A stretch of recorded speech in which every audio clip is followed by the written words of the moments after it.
Konbanwa Pakuse Tachi. I'm Puppy Sensei, the Puppy Girl Japanese teacher VTuber of Irium US, and make Japanese language content to help you level up your abilities. Last week, I put out a new video, and in that video, I talked about how I hoped I could provide a bit of a roadmap for new viewers. I know I have a lot of videos, arguably too many. I've got a lot of content out there, and ultimately, the vast majority of my content really just serves one purpose, and that purpose is to try to help you improve your Japanese language abilities. I do not try to build myself up as an ultimate authority, but instead, I try to build myself up as somebody who really genuinely wants to help you. While I was filming that video for last week, I started thinking about my content map. I started thinking about the different types of content that I would like to make in the future, and it dawned on me that from time to time, I want to make videos that aren't really about teaching you Japanese content as much as they are about teaching you how you can go about learning Japanese, what good skills and strategies you might want to use and employ in your attempt to learn the Japanese language. And so this new content series, which I'm calling Office Hours with Puppy Sensei, is being born from that idea. Don't worry, we'll get back to regularly scheduled lessons pretty soon. For today, I want to talk again about something that I would consider to be a very important factor when you're just starting to learn Japanese. Is the Japanese language difficult? I'm going to argue that it is. I'm going to argue that Japanese is a complex language, and that because it's so complex, it's also just a little bit difficult for speakers of Western languages to wrap our minds around. So let's talk about that a little bit. Let's get into it. Ikimashou. There's something I've noticed a lot with Japanese language learners. Many of the students that I tutor tell me that they have previously dabbled with Japanese here or there. Maybe they did Duolingo for a couple months or even a year. Maybe they took a class. Perhaps they bought a textbook at one time and they tried to work through the language on their own. And then it just seems like after a while, a lot of people just stop engaging with the language. Maybe they get overwhelmed. Maybe life gets busy. Maybe they lose interest. But whatever the reason, sometimes I feel like Japanese is a really hard language to stay engaged with for language learners. I think that part of the reason why that is honestly has a lot to do with the fact that Japanese seems to me to be a language that's pretty easy to pick up, but very hard to actually master. There's a pretty wide gulf between, say, for example, learning hiragana and learning katakana versus mastering kanji. I've told a lot of my students in the past that I can get them reading hiragana in just an hour if they're willing to make flashcards and then keep their memory fresh after that lesson. But if we're being honest, really mastering all of the little nuances of kanji is something that, from a certain point of view, really takes half a lifetime. That's not intended to dissuade anyone. That's the last thing I want. I want to inspire you. But I also want you to know that you are not alone. So if you've picked at Japanese in the past like bad leftovers and thought, I really should try to learn again, but I don't know where to start, just remember that those struggles are not uncommon. So I think that that's where I would like to start. I would like this content series to begin exploring why it is that Japanese is so difficult. I think there's a razor's edge when it comes to thinking about Japanese culture. We know it's bad to overly exoticize Japan. So if I honestly told you, Japanese culture is better than Western culture, or Japan is the greatest country in the world, or there is no art that rises to the level of Japanese art, then not only would you rightly accuse me of being a weeb, you'd probably be right. For the record, I'm not saying any of those things. I think Japan has lots of problems, and I have never been shy about calling out the systemic flaws in the Japanese socio-political landscape. I think another very similar problem is the belief that the Japanese language is somehow too difficult, too unique, and too weird. It's almost the inverse problem from Japan good, but actually, in a really weird way, I think it comes from the same place. To say that the Japanese language is the hardest language to learn in the entire world is sort of to ascribe it an almost magical quality that doesn't really match the reality of the situation. Japanese just isn't the most difficult language to learn in the world, and while it is unique, it isn't so unique as to be unapproachable. But there are a number of reasons that I feel like Japanese as a language can be really difficult to tackle from the perspective of an English speaker. And so in this first video in this new series, I think we're going to start by talking about the fact that kanji wasn't made to fit the Japanese language. As you might already know, the Japanese language started importing kanji from Chinese Han characters in around the 5th century. This is why Japanese has different pronunciations for the same kanji. Let's take the numbers 1 through 10 for a moment and look at them so that we can really understand the impact that this has had on the level of Japanese phonetics, or pronunciation. These are the kanji that make up the numbers 1 through 10 in Japanese. These kanji look identical to the Chinese Han characters that are used today in modern China. That will not always hold true. A lot of Chinese characters don't look exactly the same as Japanese characters, but that's mostly because the Chinese language went through a system of simplification that was officially adopted in 1956. That's not actually all that pertinent to our conversation on this current topic, so we're just going to gloss over it for today. Anyway, if you were counting in Japanese, one way that you might go about counting the numbers 1 through 10 might be like this. 1, 2, 3, 4, 5, 6, 7, 8, 9, 10. These pronunciations are what we call onyomi. That is to say that these pronunciations come directly from Chinese. And we can see that if we quickly learn the Chinese pronunciations for these same numbers. In Chinese, specifically Mandarin Chinese, these numbers are pronounced like this. 1, 2, 3, 4, 5, 6, 7, 8, 10. If we compare the Mandarin pronunciation with the Japanese onyomi, I think that we can start to see some similarities. There are definitely patterns here, right? Look, ichi and I, definitely similar. Are, okay, not so much like ni, I know that, but san and san, exactly the same, right? We've got s and shi, and that's because s is not a sound that exists in the Japanese language. Even liu and roku are kind of similar. And then we have the chi from shichi, right? That's also the same. So shichi in Japanese and chi in Mandarin, kind of similar. The similarities are there, even if they aren't necessarily consistent.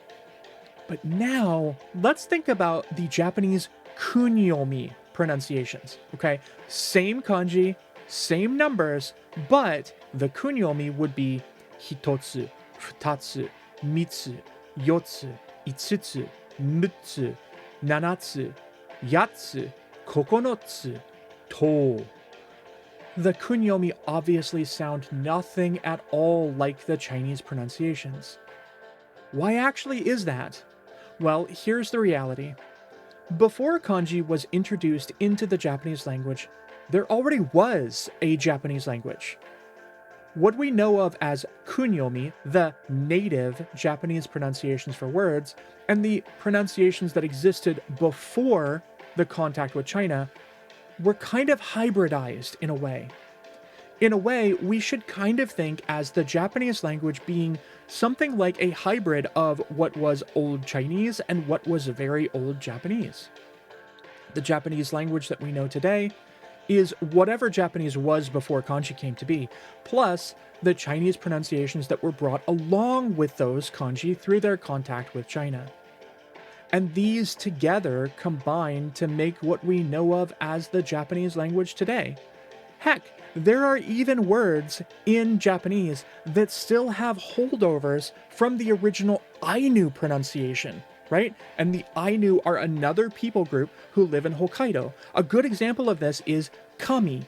The word kami for God comes from the word kamui from Ainu, right? All of this might sound a little bit weird to you, this idea that Japanese is kind of this hybrid of Japanese plus Chinese plus other things as well. But you have to remember that English is very similar.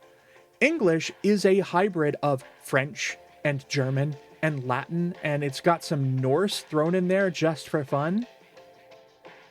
I have quite a bit of experience with both the Japanese and the Chinese language, actually. I wouldn't say that I'm anywhere near fluent in Chinese just because I do not at all use it on a day-to-day basis, but I did study it quite a lot.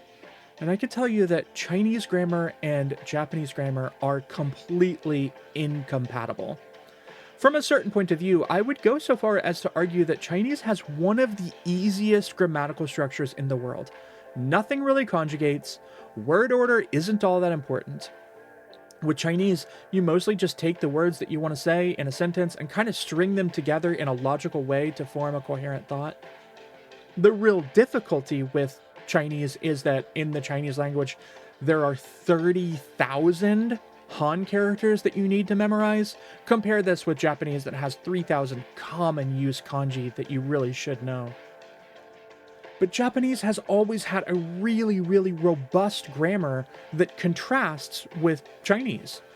Japanese verbs and adjectives both conjugate to indicate tense and respect, and that becomes really difficult when the Chinese language is overlaid on top of Japanese. How do we make sense of the fact that Chinese has words that mean the same as some Japanese verbs, but the Chinese version of those verbs do not conjugate? This is why Japanese verbs are usually pronounced with the kunyomi, the native pronunciation. It's why compound nouns are usually pronounced with the Chinese pronunciation, but when a noun is by itself as a bare kanji, it's usually pronounced like the native Japanese word. Because Japanese is a hybrid language. It has little quirks that we kind of have to work to figure out. That can be really frustrating. And yes, you could throw up your hands and say, "That's too weird. That's confusing," or "That's way too difficult." Or you can decide to become a detective of the Japanese language and learn how to work the puzzle so that you can better understand the way the Japanese language navigates its relationship with the Chinese language in order to create something unique and interesting. So, what strategy can we employ to try to learn kanji? Here is the approach that I would suggest. As you learn more and more kanji, you will start to realize that there are strategies you can use that will serve as a sort of roadmap for learning additional kanji. While I really do not recommend just trying to study every kanji, and I don't necessarily think that simply memorizing the kanji radicals is really a great strategy for learning, I do feel that it's extremely important to watch for patterns as you learn kanji.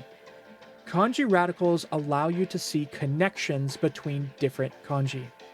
Let's look at a group of words, alright? We have mushi, meaning bug, ebi, meaning shrimp, kani, meaning crab, hotaru, meaning firefly, and hebi, meaning snake.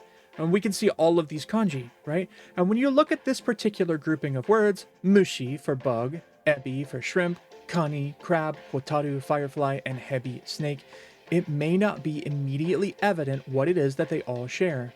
But each of these kanji share the radical that we see exemplified in mushi, meaning a bug. We see the same radical to the left in ebi, to the bottom in kani, etc. Again, it's my opinion that just memorizing each kanji radical is not necessarily the very best method for learning the Japanese language. After all, just knowing the radicals really doesn't teach you exactly how to read what the kanji is. It just kind of offers you a bit of insight into the connective tissue between the kanji. What does a snake share with a shrimp? Well, at a certain level, maybe not much, right? They don't have the same kind of leg pattern. So you may look at a bug and you may look at a shrimp and say, aha, I see what you're doing here, because both a bug and a shrimp have little itty bitty legs, maybe lots of legs, maybe tons of legs. And yeah, we could say the same thing for a crab, right? They got lots of legs. We could say the same thing for a firefly. They got lots of legs. But a snake? Snakes don't have legs. They got no legs. So I suppose that maybe you could claim that all of these are some kind of creepy crawlies of some kind. Maybe things that crawl on the ground and slither a bit. Okay, alright, that's a hypothesis. Now, I beg you, explain this. Niji, rainbow, same radical. How is a rainbow like a creepy crawly? The reality is that a kanji radical is not always just going to follow the rules. And this is why I say that if you want to master kanji, do so slowly. Take your time. Add a few new kanji per day. Learn them slowly, but pay attention to the patterns. Keep your eyes open for kanji that sound similar, kanji that look similar. Notice those patterns. Note when two different kanji with the same radicals have almost exactly the same pronunciation. That's really interesting. To me, what was always very helpful was to approach the process of learning kanji as a way of slowly finding connections between different things. I think, in my humble opinion, this can also add an important level of delight to your learning. If studying kanji feels boring, you're not gonna do it. It's that simple. We don't want to do things that we don't want to do. We tend not to do things that feel dry and boring and take up a lot of time. But from my perspective, learning new kanji from the perspective of drawing interesting connections between other kanji always made the process a little bit more interesting and engaging. So, try that out. Let me know what you think. In the next lesson in this series, I guess I shouldn't really call them lessons, should I? These are my office hours. So here is a place where I'm just kind of giving you tips, okay? So in my next tip, I'm going to talk a little bit about why Japanese kind of feels a little bit backward to English speakers. I don't exactly have any idea when I'm going to put that out. These aren't kind of videos that I really want to put out on a consistent schedule. Just really when I feel like talking to you. When I feel like having my office hours and you can come by and listen to me talk, I hope it helps. So anyway, for today, I'm going to call this tip done. Please spend some time studying kanji. See if you can make some connections.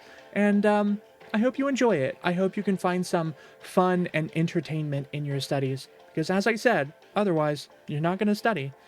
Alright, so I can't wait to see you soon. Please take care of yourselves. Until next time, mata ne! Thanks for watching. I'm glad you watched until the end. You can find my other content here. Also, it would make me really happy if you would check out jinxedgaming.com. If you're into zero-calorie gaming fuel and Oshi cups, you will love their products. Puppy Sensei recommends the tangy strawberry flavor. It's so yummy. Remember to use code Sensei at checkout for 10% off your order. Can't wait to see you next time. Mata ne!